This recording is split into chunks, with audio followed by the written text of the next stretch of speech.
Screw it. I'm drawing a blank right now. Uh, sometimes you have something to say, and sometimes you just draw a blank. Just watched DreamWorks Dragons. That was pretty good. Gonna watch How to Train Your Dragon 2 probably maybe later today. I have paperwork to fill out though. Got to do that first. He is still not back. I guess it's just me. There's a weird thing that happens when you're recording. It's like, your unfiltered thoughts that come to you normally, suddenly they stop coming to you as easily when you're actually being recorded. It's almost as if the effect of having an audience causes you to think of less things than you would have if you were just on your own rambling into yourself. Which, I mean, sounds crazy in retrospect, but it's kind of one of those things where you're just trying to fill the silence. You're left in a situation where you're just basically verbalizing your internal monologue. So it's rather than just thinking it in your head, you just say it out loud, and then those are just your thoughts. And with some cases, me specifically, I'm sure other people, but I know that it helps me if I say it and it's verbal. When you think about things, you verbalize them. The thoughts become more real than if they're just in your head, because then you can actually hear them, activates different parts of your brain. But it's almost like when recording, I have less to say than I do when I'm just by myself in my room thinking about my day. Because I think there's plenty of times where I think a lot of stuff having to do with movies and having to do with narratives. But it's almost like when I have to record it, the mind goes blank. There's probably some psychological thing to this, but I don't know what it is. Because I am not a psychologist. And I do not claim to be. Gosh, remember when this episode was about plot twists? And yet, here we are. There's a lot of days like that, honestly. You start with one thing, you end up on another thing, and then you wonder, how did we get here? I do that a lot. I was archiving webcomics the other day, ended up coming to a clip of picture that had a bear on it, made me think of that one Christopher Walken line. I went and looked up a video of that, and then that led me to a different thing. And then eventually, when I closed all of it out and I saw what the picture was, I'm like, oh yeah, that's how I got on this train. Sometimes you don't remember how you got to a point until after you go back to where you started. And then you realize, wow, I took a left turn, didn't I? He is still not back. Honestly, I'm kind of wondering at this point if this is just going to be where it all ends. This episode, I mean, not the whole podcast. But I have no way to stop the recording from here anyway, so couldn't end it here if I wanted to. This is just going to keep going for a while. Can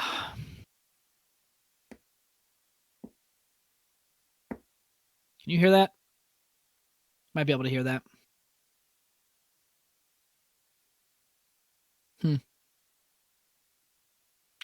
You ever notice how TV shows set in disparate time periods will often include slang and language that doesn't technically make sense for the time period, but like you don't even think about it? That's while we're talking about plot twists, that's one of those things that allows Over the Garden Wall to do what it does. Because it's like it's a ninja prop. It's when you have something, it's like the idea that when you have something that you don't realize is an actual prop, you think it's just part of the set dressing. It'd be like if on a stage play, if one of the characters grabbed one of the cardboard trees and then used that as a weapon, you wouldn't expect them to do that because the cardboard tree itself is part of the backdrop. You think that's just part of the scenery. And it's the same way with like language, because speaking for English countries, you have the language. Oh, well, now I'm talking about ninja props, but you missed a lot of other things. Sorry, I'll listen to it later. So yeah, yeah, there's a lot of nonsense. I was gonna say I can just cut this part out later since I was gone longer than expected, but it sounds like you kept them occupied, so probably won't need to do that.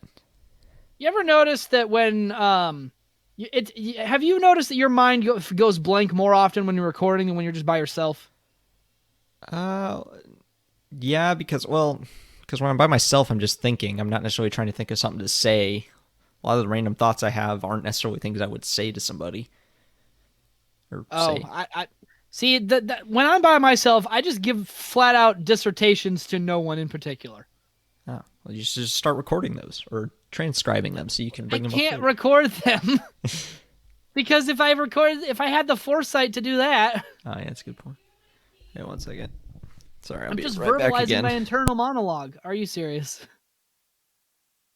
Oh, well, I guess I'll just continue talking I'm about back. ninja props then. I'm back. So it's the So what idea are of the ninja language. props? It's imagine if you're watching a stage play Well, I heard and that part about then the tree. Yeah. yeah, I was talking about Over the Garden Wall. You've seen that, right? Yeah. Okay, so bottom line, while we're talking about plot twists, there are actually several hints that give away the fact that they're from modern times and not just in a fantasy world. And it's all in the language that they use. But you don't pick up on that because that language is just something that you paste over.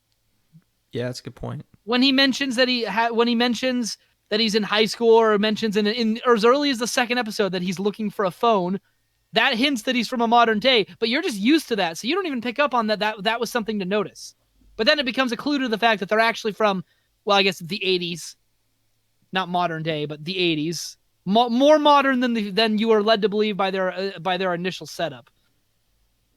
Yeah, I need to rewatch that show. Do it. It'll take you like less than 2 hours. It's a movie basically. Yeah. All right. I watch it every now and then. So, are you finished with your? Yeah, I guess. All right. So yeah, let's. There was a lot of nonsense, and then I tried to think of something to say. Well, I can trim it out later if you want me to. Don't trim it out. Leave it all in. All right, beautiful. So yeah, so I think before I had to go, I think I was talking about the Darth Vader twist or something, right? Or at least I brought that up at one point. We were talking about Dark Souls at the time. Oh right, yeah, but no, before I was that, talking about the whole handholdy thing. I don't get why a game having a story that is actually told to you, why is that handle? It's like they're in denial, okay? The way it reads to me when I see people defending Dark Souls in the way that I usually see them defend it is it almost feels like that they're either elitist or in denial, that maybe because it's like they can't admit that there's something wrong, or at least something that someone wouldn't like about Dark Souls. I guess, yeah, that is probably a case in some. Hold on a second. Oh, for the love of... Somebody once told me... No, I did that already. We've been All right, together. you're gonna have to occupy him for a few more minutes. So I'm sorry. Be right back. Oh, okay.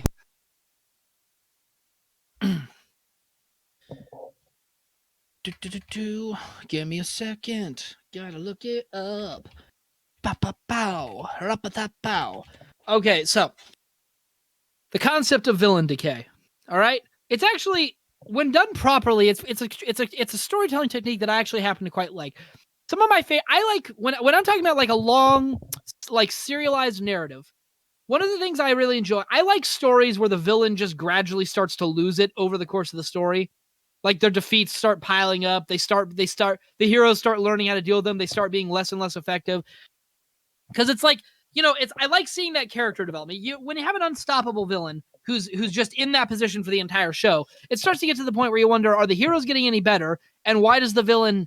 But then you have those shows where like the fact that they keep getting beaten actually starts to wear on their conscience. Or at the very least, the heroes have dealt with them often enough that they've started figuring out better and quicker ways to deal with the villains as they come up. So the villain gets less effective, not only because their old plans don't work anymore, but because the heroes themselves are getting better.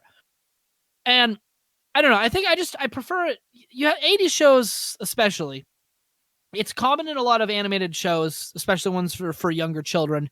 But like, you can't have the status quo change too much. So you always have the villain always is where they are. They only ever try each plan once. They don't use technology that they've made in other episodes. Neither do the heroes. But like, you end up with a villain who starts out more dangerous but then gets beaten more and more the longer it goes. And I honestly prefer those kinds of narratives because it's like, wouldn't that happen? If you have think about just real life military leaders. It's like, do they take their defeats that gracefully? I mean, think about it.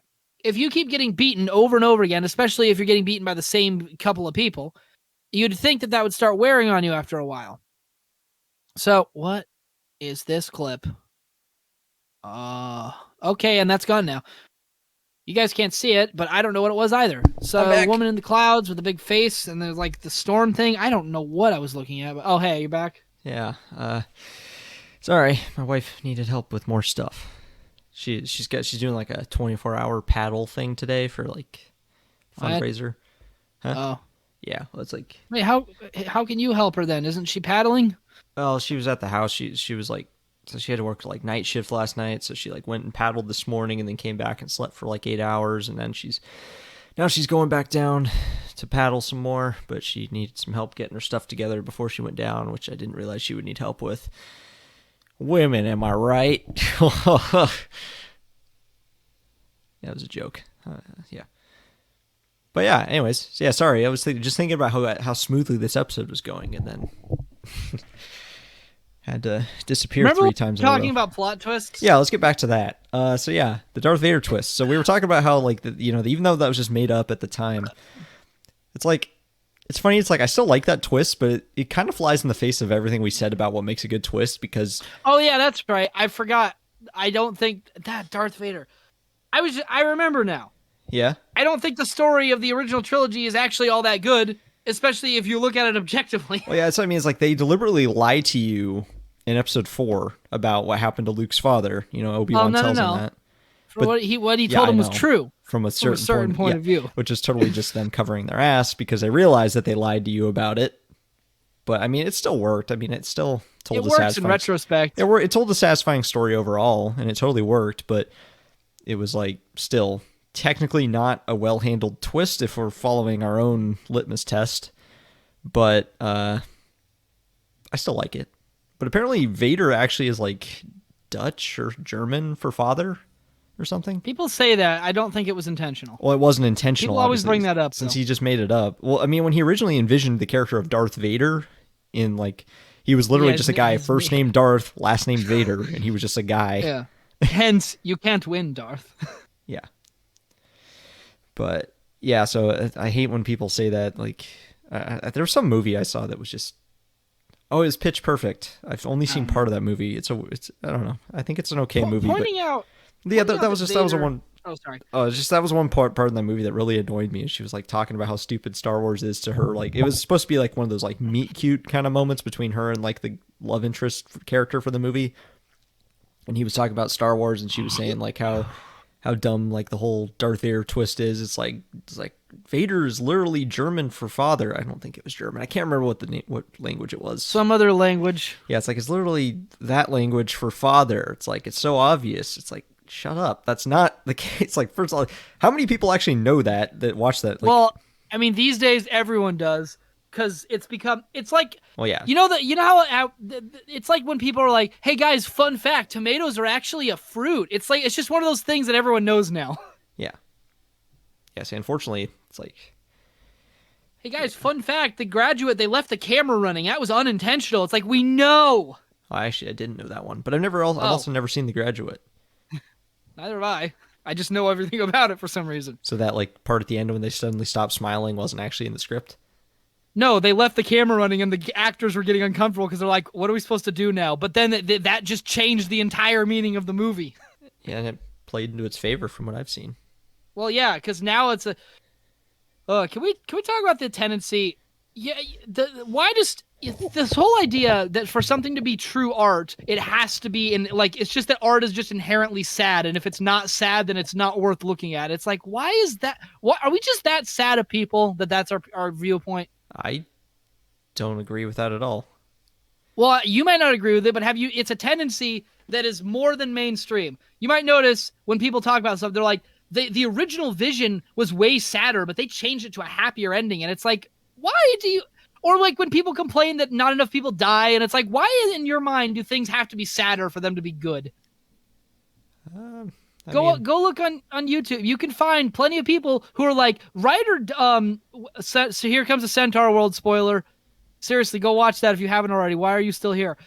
They're like, oh, well, Ryder, when she survives, that's just cheap because it's like she should have died, and it's like, why? That would have sucked. I mean, it was a total cop out that they saved her, but I was okay with it in that case because it was just. But look where she got stabbed. She could survive that. Yeah, I with mean, magic. it would have been dumb for her to die from that in a world with magic, but still, my point is. It was a total cop out by the writers to like do the fake out death and then have her come back. It was a cheap shot, but it was like I was okay with it because if they had actually killed her there, it would have been way too sad, and it would have gone against the central message of the show. Yeah, it would have undermined a lot of the entire plot. But still, I was okay with it in that case because you're okay. I'm okay with it when it makes a better story. When it's like, but it's just like some people act like that unless everything is bitter, it's like bittersweet is the only kind of ending, or just down. If you have a happy ending, then it's just for babies, and it's like, why? What is wrong with you that you can't accept a happy ending ever? It's You like get mad when there is a happy ending. it's like I think it's more just that nuanced endings are more like it's like if something's just outright happy, it's not always as believable, I guess. It's like I don't Why know. is but look at that sentence. Yeah, I If know it's it's not happy, always the it's not case. believable. I mean, I'm kind of talking more from the mindset of the people that say that. I don't necessarily believe that. I believe that a happy ending done well can be incredibly satisfying, like in Centaur World. Yeah. Um, but yeah, no, I guess I could see it's like because if something's not just outright happy, it can have a lot more nuance to it. I guess let's think of an example. An ending that's The Graduate. sure, yeah. Let's just use that one. It's like the ending. They get married on a whim, and it seems like this big happy ending, but then it's like it's got some nuance to it. It's like you realize they It's like as it's interpreted, with since they left the camera running, it's like they kind of slowly the reality of what they did just did sinks in, and they realize they just committed to spend their entire lives together purely as an act of rebellion against their parents, and they don't actually even know each other that well. So it's like it's a little more nuanced. It makes you think. It leaves you leave the theater thinking a little more than yeah. if it was just an outright happy ending. Yeah, I guess here's one thing that always annoys me is when people are like when they complain that to be realistic it has to be a bittersweet like the couple it's just like part of the point of fiction is to escape from reality for just a bit to watch something in another world. So this insistence that everything has to be just as depressing as real life is just annoying. It's like, why can you just let us have this, please? There are enough depressing things in real life. Why do you also insist that fiction be depressing too? Can't we how do we escape then ever? It's like it has its place. Some people like that, and it's like same for like commentary. Not everything needs to have commentary in it, but like fiction is a great way to give commentary. So it's like if that's your intention, that's a great way to do it. But Yeah, but now we live in a world where everybody sees commentary and everything, even when there's no commentary. makes me terrified to be a writer because I know that what I write is probably inevitably going to be interpreted to have a second meaning when it's not actually supposed. Yeah. Anyways, Well, you can't control that as well. no, I know. I I mean, I can give can to interviews some and say I degree. didn't mean that, but if you want to read into it, sure. Well, no, I'm just gonna have some video proof as soon as I'm done with it all, being like, here's my entire plan, here's my outline, and I'm gonna keep that until the inevitable day when someone tries to claim that I was just doing something for shock value or that I had an allegory plan, and then I'll be like, here's a video that proves that that's not true. I took this video years ago. I mean, That's J.J. my Abrams. plan. J.J. Abrams claimed that he made that napkin drawing before episode. Oh yeah. No, but like if it's a video, that'll be a little bit hard. I'll hold up a copy of today's newspaper. You could get it. I don't know. I don't know. That's what people always do to prove. I don't know how that proves it, but I guess it does somehow. Never understood. I don't know. Anyways, so yeah, I guess let's like, talk more plot twists. Here's my copy of today's newspaper. It's like I guess it proves that it wasn't earlier than that, but I don't know. Yeah. So let's talk. Okay, how about most famous plot twist in history? Or one of The Sixth Sense. Oh, yep. Yeah. I was gonna say, that's a really well done twist. Unfortunately, it's impossible to watch that movie now without knowing the twist going into it. But it's a movie that it tricks you without ever directly lying to you. It's like once you learn things, it like once you learn the twist, it recontextualizes. Yes, I am. God damn it. Okay, bear back again. All right, don't mind me. I'm just a little black cube of sunshine, a little black cube of sunshine, a black cube of sunshine, a little black cube. Look at it. Okay, hold on. Let me just. I'm back. Sorry. Up the poetry. Oh, never mind. I don't need to bring up the poetry. My wife had a question that could have easily just been a text message, but we're good. Yeah.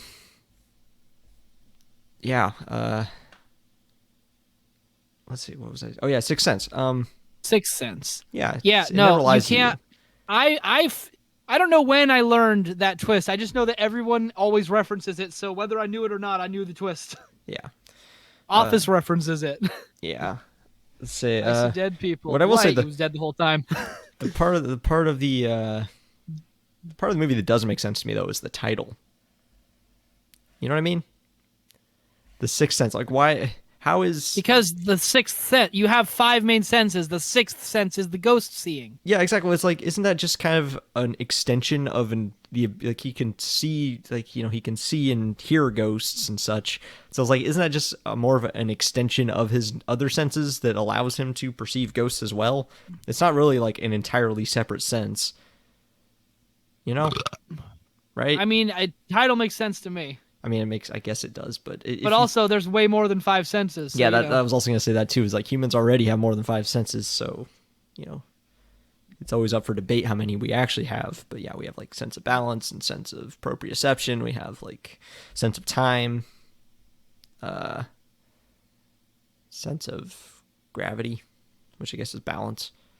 My gosh, are they renaming all the tropes? Which trope now?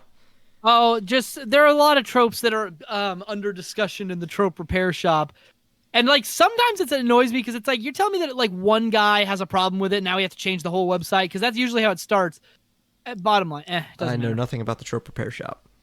They every now and then they rename tropes because people keep misusing them sometimes. Huh. I don't know. All right. Now this started in December. Okay, so that was like 4 months ago. Did they conclude this? I don't know. Bottom line, I'll find out later. Yeah, so later. How about another famous twist, The Usual Suspects? What do you think of that one? Which one is Usual Suspects? Is that the one where they fight Hitler? No. So that's Reservoir Dogs. Never mind. No, that's Inglourious Bastards. Wait, which one is Reservoir Dogs? That's the one I haven't seen any of these movies. Reservoir Dogs is the one where they do the diamond heist, but it goes horribly wrong. And then like are they in a warehouse or something? Yeah, the whole movie takes place in a warehouse after the diamond heist, and yeah, they're all accusing each other of being a rat because they realize that one member of their crew is probably actually a cop undercover, and so it's like, yeah, it's a great movie, but yeah, with a twist. Actually, has a twist. We could talk about that one. Yeah, the twist. I haven't seen Reservoir Dogs. Who the cop is the twist. What? No. What? We can't talk about this. What do you mean we can't talk about this? I haven't seen this movie. Do you actually want to? At some point. Oh, well, I won't say who it is then, but yeah, the twist, there is definitely a twist in who the cop ends up being. Well, great. Now I'm going to be looking for a twist. I'm probably going to cop. I mean, they invite you to look for that. They invite you to look for that. I didn't spoil anything by saying that. I don't think. Because, I mean, they outright say, like, they believe there's a cop among them, and then they're all trying to figure out who's who, and they're accusing each other, so it's like, it invites you to question who it is. So it's, you know, whatever. Anyways, but yeah, let's get back to Usual Suspects. Now, Usual Suspects is the one where it's like a group of guys it's the movie where the twist at the end was that it's the movie with Kaiser Soze. Have you heard of that name? No. Okay, so basically there's this like crime lord guy named Kaiser Soze, and they're like questioning, like, at the end of the movie, it's like Kaiser roll. There's a big twist, and it turns out that the guy telling the story, like, the whole movie is done through like the flashback thing where it's like a big thing goes down, and then like a guy's being questioned by the police, and the guy being questioned turns out to be Kaiser Soze at the end. And it's like a big twist because he, like, I don't know, there's a trope that you've probably seen replicated where like someone like questions somebody, they give a bunch of answers, and then after the person leaves the room, they look around the room and realize that a lot of their answers they pulled from the room. Does that make sense?